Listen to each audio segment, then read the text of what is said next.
ప్రొద్దునే 5-5:30 క్యూలో నిలబడాలి. క్యూలో నిలబడి నా ఖాతాలో కలుస్తారు అని లేదు.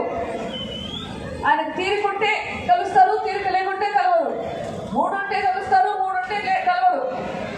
7 గంటలకైతే దుకాణం కథం. ఆ తర్వాత ఎక్కడికి పోతాడో ఏం చేస్తారో దేవుడు ఎరుగు.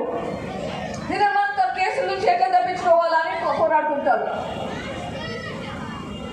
ఆయన ఈ కేసుకు ప్రత్యక్షంగా కానీ పరోక్షంగా కానీ సంబంధించిన వాళ్ళందరికీ సేవలు చేస్తూ ఉన్నారు. కోట్లకు వాళ్ళకు సంపాదిస్తున్నారు. పార్టీకి మాత్రం కష్టపడి పనిచేసే వాళ్ళకు మాత్రం పక్కన పెట్టేస్తున్నారు.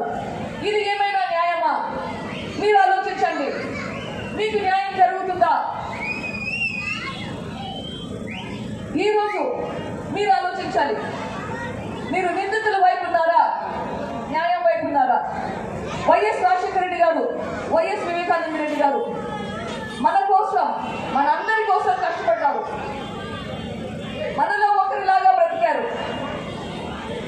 ఇప్పుడు వాళ్ళు న్యాయం కోసం పోరాడే పరిస్థితి కాదు. కానీ మనం అందరము ఉన్నాము. మనకి బాధ్యత ఉందా లేదా? మనకి వీళ్ళకి న్యాయం జరిపించే బాధ్యత ఉందా లేదా? మనము వాళ్ళ వల్ల ఏదైనా పొందింటే మనకు ఆ రెస్పాన్సిబిలిటీ అన్నది ఉంది. మనకు వాళ్ళకి న్యాయం చేసే ఆయుధం కూడా మనకి ఈరోజు ఉంది. కోర్టులో న్యాయం